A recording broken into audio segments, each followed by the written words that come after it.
Good day, everyone. I am Matt Harrison, and you are listening to the Cast, the Malaga fan podcast on Sport Direct Radio and as part of the Sports Social Podcast Network.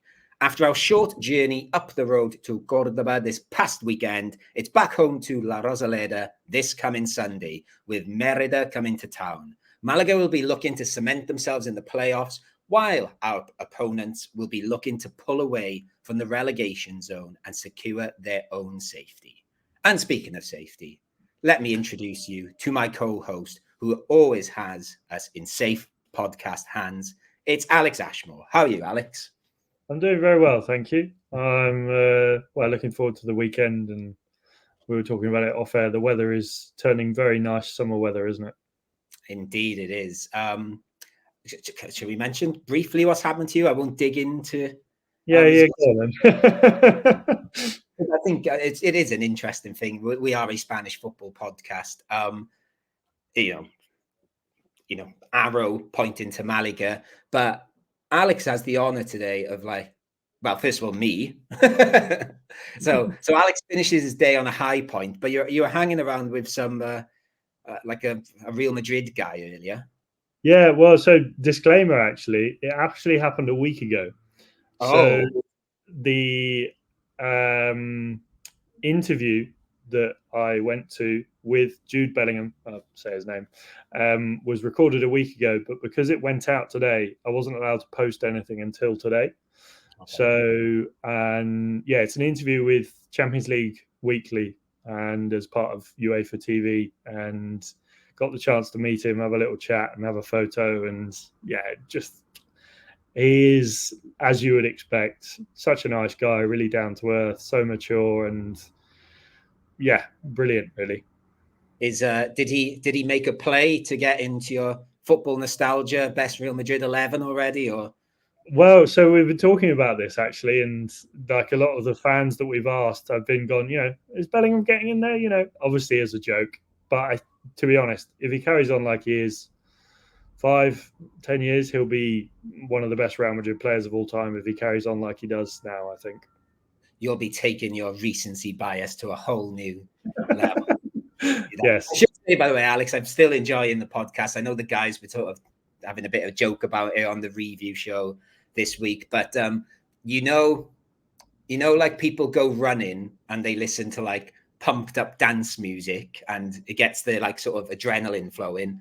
Some of your comments in the Di Stefano Modric debate did really get me quite fired up when I was running. I think you made me run faster because I was getting quite.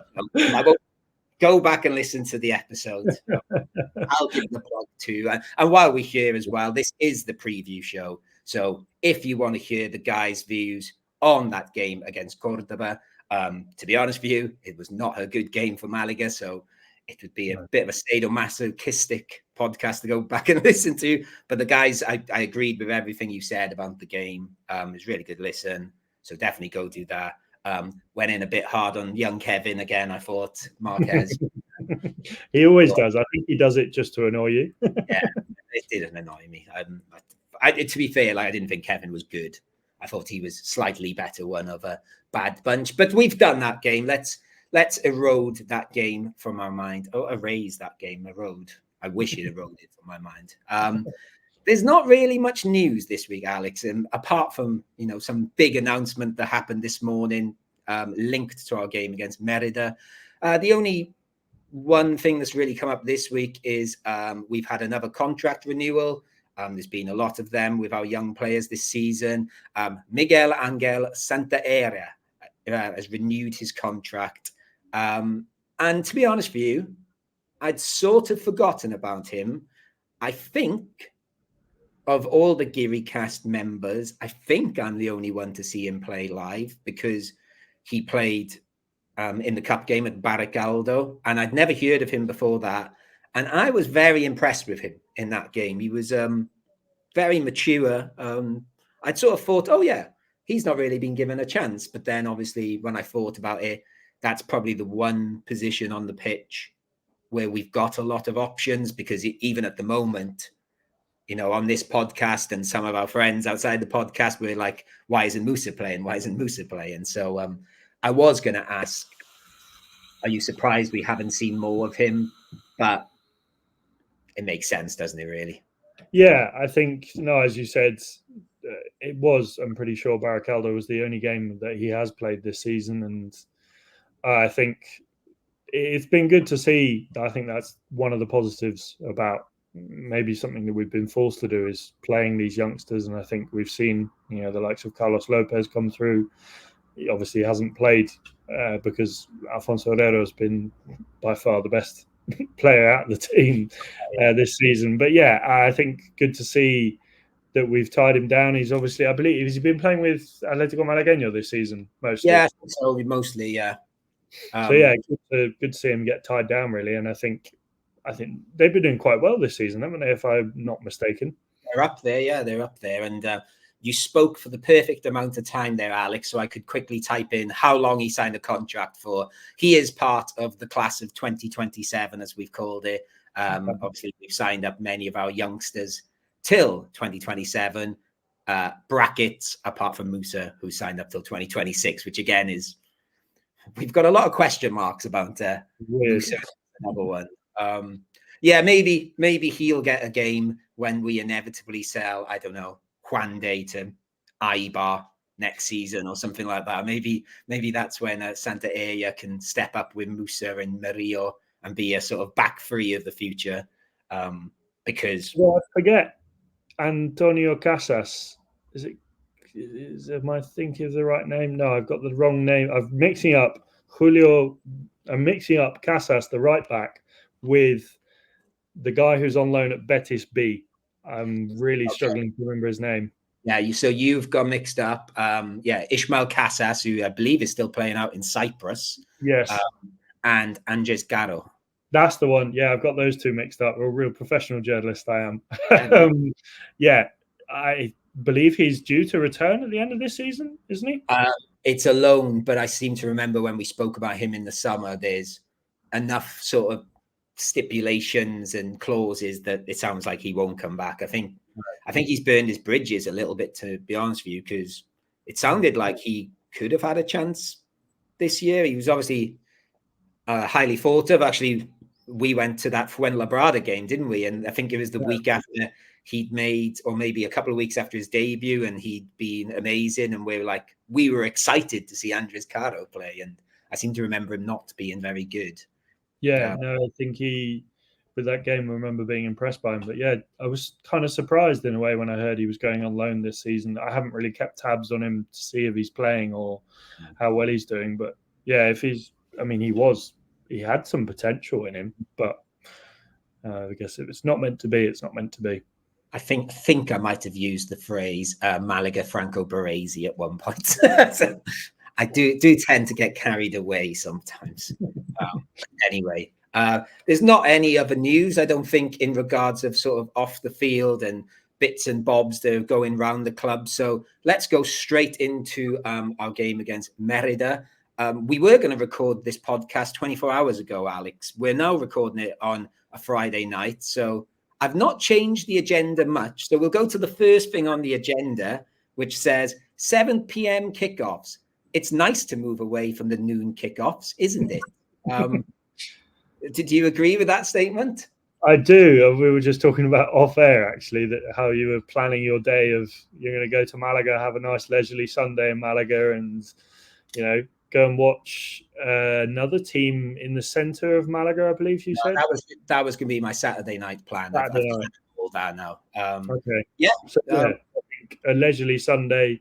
Maybe watch the football on the Premier League on Sunday, and then stroll over to Rosaleda. But your plans have been scuppered by the basketball, I think.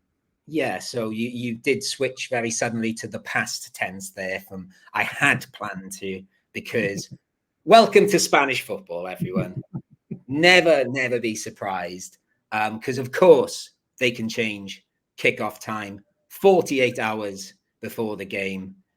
So in case you've not read Twitter today or checked your sort of Malaga web pages, amazingly, the game has been moved to a midday kickoff again, of course, because that's our favorite kickoff time. There dare I say, logic behind it, which I don't think I want to use the word logic, some reasoning behind it. Unicaja's game against, I think it's against UCAM Murcia, has been moved from a Saturday night to a Sunday. And because of that, they've had to sort of redistribute like security and other resources. And Malaga has been pushed back to midday. And, you know, that's obviously going to mess up Malaga fans' plans.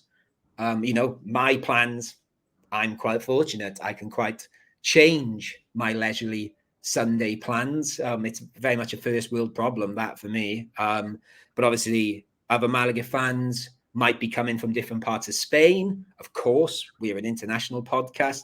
People could be coming from other parts of the UK or other parts of Europe. It's Mother's Day in Spain. It's, you know, people were perhaps going to have their Sunday mornings with their family and maybe go for like a Mother's Day lunch before the football. That's gone now. And then, of course, and obviously I experienced this the other way earlier in the season, there's the Merida fans who might have been looking forward to having a leisurely Sunday in Malaga and made plans around that. But now they're having to rapidly change their plans. I sort of understand it might not be Malaga Club de Football's fault. I'm not really sure whose fault it is at the moment. If it's the basketball authority's fault, I don't know. But it is fucking ridiculous. It is. We were talking about it in the WhatsApp group, how this sort of thing just doesn't happen in England. And, you know, if it does, it's weeks before with, as I think you said it, lots of apologies. And, you know, you mentioned all the fans coming from around the world. Well, this weekend, we've got the Yuki coming all the way over from Japan. As I finished speaking, he came into my mind and I sort of gasped and went, like, yeah. So, well, I hope his plans haven't been scuppered in any way, because coming all the way over from Japan to watch Malaga, and then, well, the club decide to do it late at an earlier morning, well, a midday kickoff. But yeah, it obviously, as you said, I don't think we could put the blame on Malaga. They obviously asked to move the kickoff, didn't they? I think earlier on, because the basketball like that, yeah. I think, to be honest, it does feel a bit bad planning on the basketball's point of view. Like, could they have played the game on the Saturday? You know, as you said, Mother's Day. It feels bad planning from multiple groups all at once, and a lot of miscommunication. And I guess, in a way, better that it's 7 to 12 rather than 12 to 7. I feel like that would have been even worse in a way. Well, not on Mother's Day, but in a general sense, there may be people going home later in the evening who now can go. But yeah, I think just, I guess the words that come to mind are brewery and piss up. Yeah, I don't know enough about the basketball fan culture. Obviously, I've been to Unicaja game and it's brilliant and stuff, but I'm not sure how the authorities treat fans on that side. And again, I'm not 100% sure if they're the ones to be blamed here, but just like the sort of like lack of care for fans here just blows my mind a lot of the times with things like this. So for those that don't remember as well, in the away game at Merida, it was going to be a Saturday 6 o'clock. No, sorry, it's the other way around, wasn't it? It was going to be a Sunday 6 o'clock, and then they moved it to Saturday 6 o'clock. So I got, I can make that. So I booked my trains to Merida, places to stay. And then 24 hours later, oh no, we're going to put it back to the Sunday. So it's like, fortunately, yeah, that's the only time I've been stung by the sort of fixture list changes since I've been here. I've been fairly lucky. But the fact that, like, it's something that's in the back of your mind, especially like for, you know, people coming from overseas and like having that, what if something changes, is just really not on, to be honest with you. And I think there must be some sort of cut-off time where you just say, right, that's it. And Malaga Council just have to find a way to do both games. I don't know. Like, that's maybe I'm more of a football fan than a basketball fan, but I appreciate Unicaja are a big deal at the moment. But I think it's also generally a problem in Spanish football, less so this year, because, which is nice actually, our fixtures have seemed to be announced quite long in advance. So I think we've had our fixtures dates, other than the last 2 games of the season, I believe, we've known the timing roughly of the games from January. Whereas last season, we'd have to wait until 2 weeks before to know whether it's going to be Friday, Saturday, Sunday, or Monday, and it could be any time of day. So I think generally that is a problem, less so at this level, but with Spanish football in terms of, picking the day 2 weeks before, I really don't like it. And also, I think we can sort of commend Malaga in a way here that they did announce the fixtures in January for the second half of the season, and I think it took maybe 2 weeks where Malaga came out and said, "Oh, we've changed some of our fixtures for like in March and April.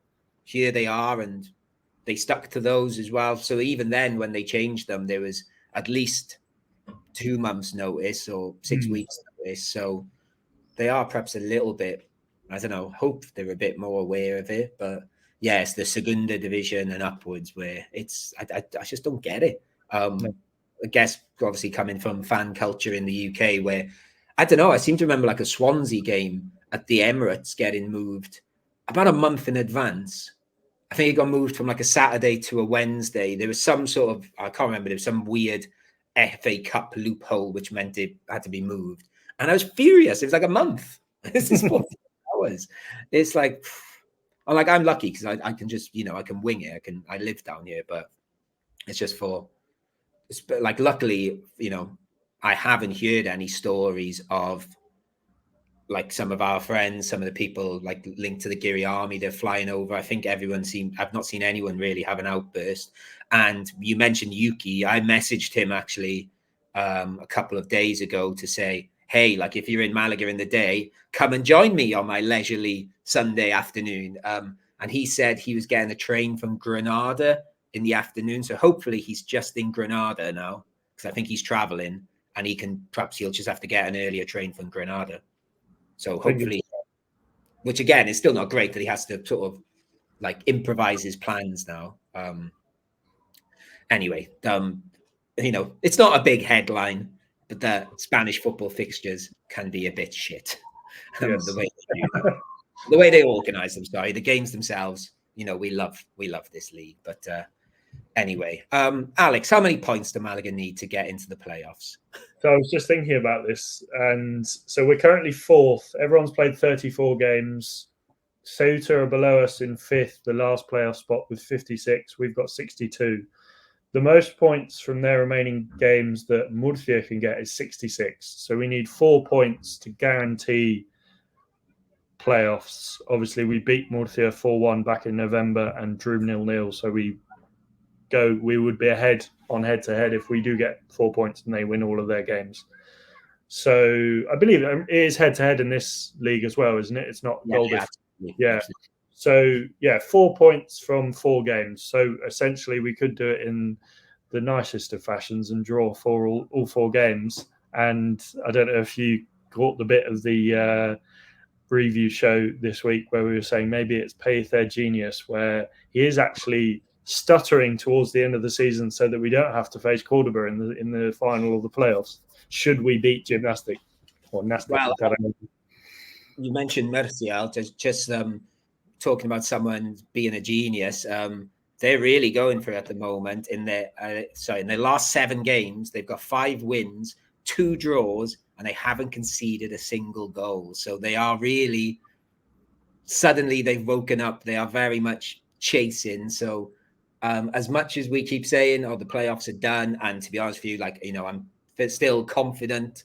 We can't let it slip because they look like they're really chugging away behind. And actually, I was looking at their results. I think they might have lost 1 in their last 9. And like I said, they haven't conceded a goal in their last 7. And weirdly, that loss was a 5-1 loss to your mates, Alex, Castilla. I was a bit like, wow. That must have been the real wake-up call. We can't lose to these Real Madrid kids. Let's sort our defense out. So I think we need, what's that? I'm not doing my maths because out the window, about 4 points, I'm guessing, yeah? Yeah, 4 points. So, a win and a draw, 2 wins. If we win, against Merida, and next week against San Fernando. That's qualified, definitely. Yeah, and I guess the thing for me now is we really gotta, instead of, obviously I've just said we need to be careful and look over our shoulder, but I think our ambition now should just be to make a huge difference in where we are in the playoffs, but just as a target for something to chase. To obviously, it's better if we finish third than fourth, but just to get us motivated again, because I know you guys talked about it on the pod over the last couple of episodes. We sort of just don't look motivated and we look flat. So I think we need to really just try and blitz these last 4 games. Obviously we're only a point behind them as well. So speaking of Ibiza, we should probably mention as well the other news which broke, I think the day after you guys had done the review show, is that Ibiza sacked their manager. I think you did mention it. You had mentioned they'd appointed a new one, had you? Yeah, so they had sacked him. They sacked the manager by that point, but they hadn't appointed, who they've now appointed, the former Atletico Baleares manager. Yeah, who's Onesimo Sanchez. I think that's how you say his name. It's not a name I've come across before. Onesimo, I guess. I'll let you have a look at it. Or as I put it in the WhatsApp group, and I was going to bring this up because I thought I was recording with Nick 24 hours previous, but I'm recording with you now. I put Spanish cracker. Now, to Nick, that would have been quite a funny joke, but to you, I'm guessing you have no idea who cracker is. No. Well, that's anyway. So to the listeners, so cracker. Tell you what, I'll put it in your young person language. Scottish detective played by Hagrid from Harry Potter. Oh wow. Yeah, but he was no nonsense. But for some reason, he looks like a Spanish version of Robbie Coltrane playing cracker to me. And I said he's no nonsense, but as you've just mentioned, Alex, his last job was for Atletico Baleares. He lasted a month and a half there with 1 victory, 2 draws, and 3 losses. So I don't know what the attraction is there. Does he know the islands really well? They thought we'd just get someone in that knows the Balearic Islands? I don't know. It does feel weird. Like, obviously, a manager's last job is not everything to go off. I don't really know his track record as to, how he's done if he's got a good record in playoffs or what have you. But it feels like, I don't know, I'd love to be a fly on the wall in some of these rooms where they have these meetings, and I'd love to see whoever pitched the idea of this manager and whoever's gone, actually, yeah, that's a cracking idea. His last job, he was there for a month, he won 1 game. I don't know, like, as if I was a director of football at a club, I would kind of think, are you having me on? Are you being serious? But I guess they've done their due diligence and their research, and they must have a reason. So hopefully, I hope that he has an unsuccessful spell, and if Malaga meet him, he doesn't do well. But yeah, it's a weird one. Yeah, just in case you are watching on YouTube, I wasn't disinterested in what Alex said then. I was actually quickly Googling him on my phone to have a look at his record. What is it? Is it any reason, anything that shines out that think, basically he seems to have had some success, as in not like winning anything, but doing quite well with Valladolid's B team twice. And Celta Vigo's B team, he seems to have a very good record. 69 games, 33 wins. That's quite impressive. And Toledo, he's got quite a good run. So they were the 2 jobs before Atletico Baleares. So he's not, I can't see like wins. Who he led? No, he led Celta. There you go. Celta Vigo B, he got to promotion. So maybe that's the one. So he got them. Basically he got them pretty much, sounds like they were going down and he got promoted. So there you go. There's I was a bit like cracker then. I was investigating really quickly. I'm a bit no nonsense because I'm drinking some wine as well. I think cracker drunk. I think he might have been alcoholic actually, which So, yeah, I'll have to. I'm not going to Google Cracker when you're speaking next. But yeah, I agree. It does seem a weird choice. Maybe he just hung around the islands after he got sacked from Atletico Baleares, and they've gone, oh, we need someone to get on a boat quickly, and he's gone from Palma to Ibiza, and yeah, what a lovely gig that is. Alex, Merida. Do you know anything about Merida? I don't actually. And you were just telling me how well. So the last game we played against Merida was a 2-1 win back in December. Goals from Roberto and David Rubia, was it? Yeah, and should we? Who assisted David Rubia? It was it was Kevin, wasn't it? It was that. I can confirm. Great low left-footed cross from Kevin. Actually, no, right-footed, and David Rubia curled in left-footed. Not that I've got a photographic memory of all goals, assists, dribbles. I don't really know a whole lot about them. Obviously, they're currently one place above the relegation zone. They're 4 points above. So San Fernando occupy that last spot, and they're on 35. Merida are just above on 39. Yeah. They've won 10, drawn 9, and lost 15. They haven't got a brilliant scoring record. They've only scored 29. Mind you, Malaga don't exactly have a brilliant scoring record either. Defensively, they're not bad. They've conceded 41. And, looking at their form coming into this game, they've played. So in their last 5, they've won 2, lost 1, and drawn 2. So mixed form. And to be honest, I think by looking at this game, I think this is the perfect sort of game. Malaga have not been on the greatest run of form. I know we've only lost 1 in the last 9, I want to say. But like you said earlier, it just feels a bit flat. This feels like the perfect game at home. Players can play with a bit of freedom, take the shackles off almost in a way and get a good result. That's my logical mind thinking, but I don't know, just have a scary feeling that it's going to end up 1-0 or 0-0 or something horrible. Well, I'm about to tell you something horrible about them. Although it's a bit underwhelming when you dig into it, but Malaga Hoy in their headline, and I guess it translates different in English, but you can confirm it for me, called them Casa Gigantes. Ooh. Would translate as the giant hunters, which I guess would translate as giant killers. Yeah. Okay.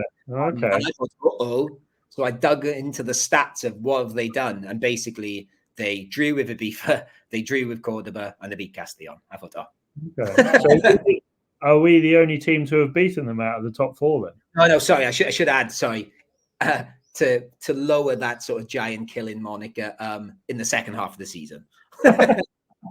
So I saw the headline. I thought, what are they going to do? What are they going to? But yes, so since Christmas, they drew 2-2 with Cordoba, drew with Ibiza, and I can't remember which. I think one of them. Oh, sorry, no, they were both away, I think, and they beat Castellon in Merida when Castellon were flying. So obviously that's quite impressive. But yeah, so Casa Gigantes. I've got that's my Spanish football vocabulary of the week. I like that actually. To be honest, I think it's a similar situation. Not to always harp on about Real Madrid, but Real Madrid are playing Cadiz this weekend. Potential banana skin. Cadiz fighting against relegation. Merida also fighting against relegation. They will be up for it. I think this is what we found quite a lot of the time when teams have come to La Rosaleda. It is a massive opportunity for them. It's a massive game for them. They're playing against a team that, some of these clubs have probably never played against a club the size of Malaga before. And, I think it does seem to give teams that extra little bit of motivation. So it could be a banana skin. And, given our recent form, as much as I hate to say it, it really wouldn't surprise me if we slipped up. And while you've mentioned Cadiz, Alex, and I was going to sort of go into ownership talk in a second. So I'm glad you mentioned Cadiz because I don't know if you've listened to it yet, but if you haven't, I highly recommend it. About an hour before we recorded, I listened to the latest Spanish football podcast, and they've done a special. Yes. Yeah, they did a special it's only about 20 minutes long. It's Kitro and Ben Harburg, who is I can't remember his exact role, but some sort of presidential or ownership role with Cadiz. And he's an American, but he grew up in Cadiz. And it is very, very frustrating to listen to someone like him who speaks a lot of common sense. Obviously, he's got an attachment to Cadiz. And, you know, maybe you could be cynical and say lots of the things he says in the interview are sound bites. He sort of says, like, you know, Cadiz probably going to go down this year. He doesn't care about the money he's going to lose. He's more cares about when he sees the fans upset. And he was talking about how he uses social media to like open himself up to the fans. And so they can be a forum. And he's not going to rant and rave at them. And I thought, oh, bloody hell, can't we have that? just something like that, or something close to that. And then I sort of like, because I wasn't really aware of him, and then he said he uses Twitter or X, whatever. So I did type him into Twitter, and he looks young enough that he doesn't know who Cracker is, probably. I thought, oh, yeah, so he looks young, cool American. Apparently he doesn't wear suits at the ground, he says. He wears the colors. Yeah, I really liked him, and it sort of annoyed me while you mentioned Cadiz. But that was going to lead me into saying, have you seen who owns Merida? I haven't, no. They are owned by an Englishman. Is this a similar situation to Antequera? I couldn't really, no, slightly different. Because this guy, yeah, I suppose so in a way. He's had the club for a couple of years now. His name's Mark Heffernan. But he sort of seemed to have made his name through football again. He was like a coach of something called the New York Soccer School for about 20 years. So I'm guessing that's like, I don't know whether that's feeding college soccer in America or feeding other parts. I couldn't really find that much about him there. He's created some paid website called Inside Football, which specializes in training methodology, like for professional clubs. There, he seems like he bought the club, and then within a year he's become the president as well. Yeah, it was quite hard to find a lot about him. There was some interviews, and again, like I think the reason it's quite hard to find stuff about him is because from what I understood, I don't think when the interviews, he doesn't speak Spanish, so there was English stuff. So obviously, there's less Spaniards questioning him. But yeah, I did get a sense that he is very active and is very much like on site at the club. But again, I might be wrong here, but it was again, I was like, oh, it's a weird one, isn't it? Like you see, for those of you who don't know listening, Merida is near Badajoz, so Extremadura way. So if you haven't been to that part of the world, it's quite barren, isn't it? And there's not. Yeah, well, I've not been. It's the one sort of, okay. It's the one sort of, I wouldn't say corner because it's in the middle, but the one part of Spain I've really not got close to. So it's sort of on my list for the summer. But yeah, you're right. Like Merida as well is the capital of Extremadura. Yeah. If it was like a Marbella, I'd be like, okay, I understand it. Or a bit like Cadiz, I guess, is, you know, a bit more of a holiday destination. Antequera is near Malaga, so it has sense. But like for a Brit to buy Merida, it feels peculiar. I'd love to know what brought him there in the first place in terms of that spark to buy the club. Yeah, like I said, I couldn't really find that. I dug a bit. I probably could have dug a bit more, but life gets in the way of researching third division Spanish British owners. But yeah, it's just another interesting one. Obviously, there's, like you said, what's his name, Garlic at Antequera, and a couple of weeks ago I highlighted that American guy that's got Algeciras. So, you know, there are people wanting to invest in Spanish football clubs, even in the third division. You know, be nice if some idiot got out of the way, to be honest with you. Yeah, and to be honest with you, like in regards of their team, I couldn't really find much interest in. Number 9, Chuma, has got the most goals from. I think he scored the goal against us in the 2-1 win. He's got 8 goals. Just quickly, this is very random. I stumbled upon this when I was researching Merida. Nothing to do with our game, but it is to do with number 9s.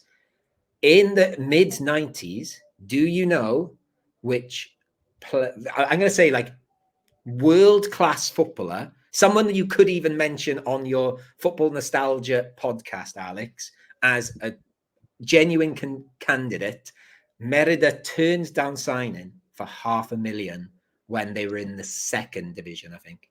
You say this is in the 90s? Mid-90s. I'll even add an extra clue.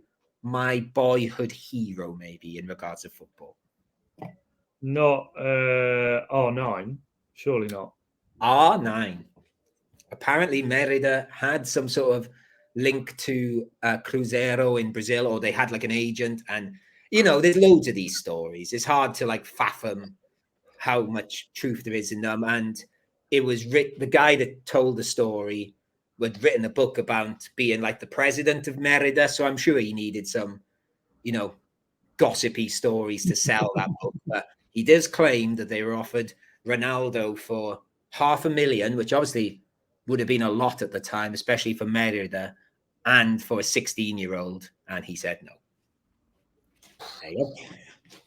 I wonder if he regrets that. Yeah, he went to PSV instead and banged in a load of goals and then got to Barcelona and so on. But there you go. I don't know. I don't want to skew your podcast because, he's had his Real Madrid moments, Ronaldo, as in R9. But there you go. If he does come up, you can use that tidbit on your podcast. That's interesting. Is it interesting? I don't know. I think it's interesting, but I do a silly podcast about stuff like that. Yeah, I'll just the other thing. Speaking of attackers, but I know you mentioned the Merida game where we won 2-1, featuring a Kevin assist. In case we missed that, I was looking at the team we put out that day, and I'll just go through. I won't mention the whole team, but our front five was Kevin, Roberto, Dione, La Rubia, and Danny Lorenzo. I thought, Pace was having a fun day that day. It did seem like, I remember, casting our minds back to Castellón away, that team sort of, I don't know if you remember thinking it around the time, but sort of I was kind of excited by, how we played, even though we lost. And, we seemed to keep that going until sort of, Christmas. I can't really think of a cutoff point, but I guess Christmas is probably about the right time. But to be fair, dare I say, it might even be the game we lost to Alquiano where you guys all came over. That was a bit like, we've lost at La Rosaleda. Maybe we should play a little safer. I don't know. Yeah, interesting. Yeah. He had Gennaro behind those five, but I thought that isn't going to happen again this season. Partly because of the emergence of Manu Molina as well. And obviously we're talking about attacking there. Let's talk about our attacking lineup for the game against Merida, because obviously the headline there is Roberto is suspended.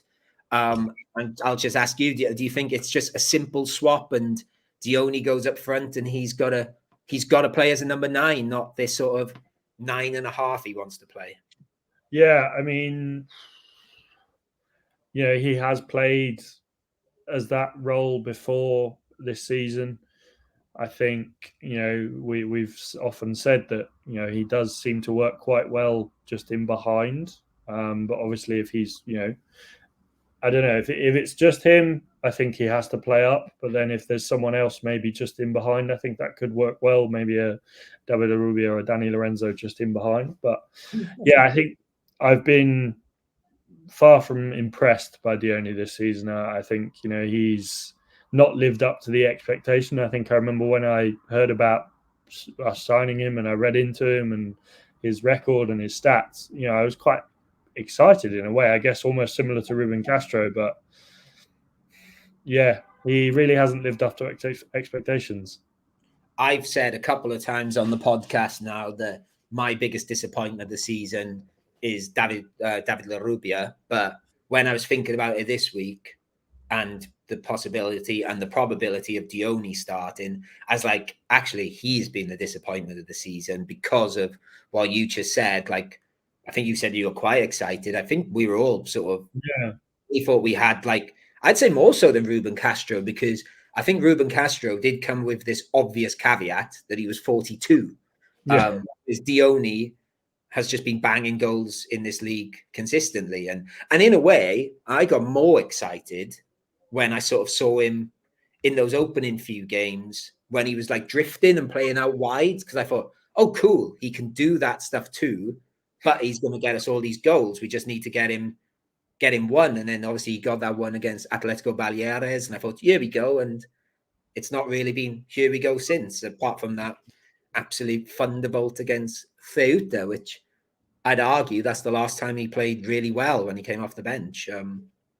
I'm guessing you're not up for Aviles instead. No, I think we talked about him on the review, and yeah, just very disappointed. I get that obviously he hasn't had a lot of game time. He hasn't had a run of fixtures where he can play and pick up consistent form, which is always a big thing with footballers. But from what I have seen, and maybe it is unfair to criticise him so harshly because he hasn't played a lot, but from what I have seen, I haven't even seen a glimpse of anything that I would think, I want him to start.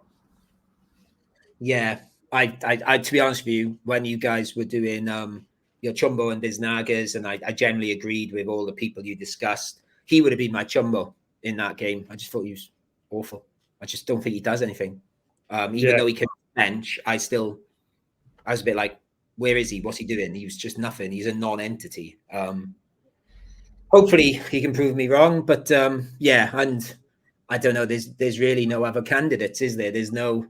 Can David Larrubia play a false 10? I don't think so, but we can find out. Would you put Kevin in there? I think we have mentioned that before, but my thing with him was I always had a feeling like towards the start of the season, maybe because it's going to sound mad, but he does have quite a good shot on him. But the thing is, he doesn't score. So it's like, there's obviously something wrong there, isn't there? So I think that was something. Was it Ceuta a couple of weeks ago where he started to take a few more shots, or was it Atletico Madrid B? No, but Atletico Madrid B did as well. But I think throughout the season he's been quite shot heavy, and I don't know the stats, and most of the time he does get on target, and sometimes they are straight at the keeper, but they always like he's got a powerful shot on him, and I think if he just put it to the side a little bit more, keeper ain't saving it. He does hit a hard shot, and I don't know if you remember the game. How was it? Remember he scored? It might have been the goal where it was given as an own goal in the end, and then 5 minutes later he took a free kick from like a wide angle, and he smashed it against the crossbar, and I thought, flipping heck, but to answer your question, no, I don't think he can play as number 9. But I mean, I'd like to, if we can, see a bit more of San Marino and Aaron Ochoa Maloney, but I can't see that happening either, to be honest. No. The other thing we should perhaps mention before we wrap things up is who replaces Manu Molina as well, because I believe he's injured. I'll just throw it out there straight away. If he's fit, this is Ramon's chance, surely.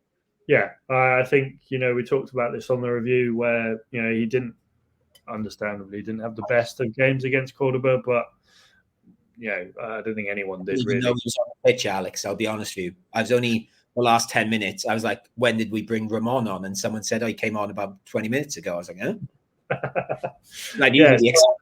I must have missed it. To be honest, I do think this is the game. I think if he's not fit, I don't want to risk aggravating anything because he could be really key. Should he be 100% fit, he will be. I think he is the difference between us winning a game and losing. To be honest, he's so good. So if he is fit, I would put him in there. To be honest, I'd maybe even try and go like a 4-3-3 even away, like a sort of Ramon with two, whether you want to put Ramon as a sort of more deeper midfielder with someone else, or just have him at the base and 2 behind the striker and then a front 3. But I think if he is fit, I want to see him starting. Yeah, and the other option, I guess, is, and I think Nick might have mentioned on the review show that he's not quite been as good since he hurt his hand as Danny Lorenzo, maybe dropping him back and playing. Obviously, David Ferrero can play now, and sticking with, David Ferrero behind Dioni or Larrubia behind Dioni. I think if Ramon's fit, Ramon's easy swap for me. If he's got niggles or the usual, then I would do that. And maybe takes a bit of pressure off Danny Lorenzo because he's not looked as good the last few weeks. I don't think he's been bad, but I sort of expect more from him. I do have a theory why he's perhaps dipped. And it occurred to me again, lots of things. I think about lots of things when I'm running. That I was telling a class the other day about, I wrote an essay about Dr. Faustus for A level, which my class, when I went back to my school to do my teacher training, they used to use my essay as like an example of a good essay. I thought that was cool. Wow. So I was telling the kids about like who Dr. Faustus is. Do you know who Dr. Faustus is? No. So, or Faust, you might know. He's the guy that sold his soul to the devil for, eternal power and things like that. But it only lasts, I think it was 25 years. So was the man in the stands the other day, was he the devil? And Danny Lorenzo sold his soul to the devil by giving him the shirt. I don't know. I'm just putting the Faust theory out. I mean, if it gives him even 4 or 5, 6 games of good performances, I'll take it. Actually, that's where my theory falls down. I just realized Danny Lorenzo didn't get good footballing skills. He got 50 euros. So maybe I should have thought that theory through, the Danny Lorenzo Faustus theory. But anyway, Alex, I think like the other thing I've got on this agenda, and I'm going to leave it because we'll wait till next week. Did have pay-a-say chat. I think we've done that quite a lot recently, and we could go on for another half an hour then. So we'll leave the pay-a-say chat. I sort of agreed with everything. I'm still pro pay-a-say with a touch of pay-a-say skepticism. But I'll say if Paco Gemes is available, I want that. Let's have a look. But I definitely keep pay-a-say till, if he gets us the playoffs, I would have taken that at the start of the season. I think it's a good season. And if he goes in the summer, he will go with, I'll give him a clap, but I will not cry my eyes out, etc. I do like him though. I like him as a person as well. I don't know if you've got anything quick you want to say about pay-a-say while I've done my bit. No, to be honest, recently, like yourself, had the pleasure of briefly meeting him, and he's a very nice guy. He always seems to conduct himself well, and he always seems to be very amicable with the media. But I think I don't know, this last couple of months things have felt a bit flat, and some weird, there's always been some questions surrounding the substitutions that he's made and the tactical decisions, but they've increased in volume over the last couple of months. And I think it's just more a disappointment that we're not going into these playoffs.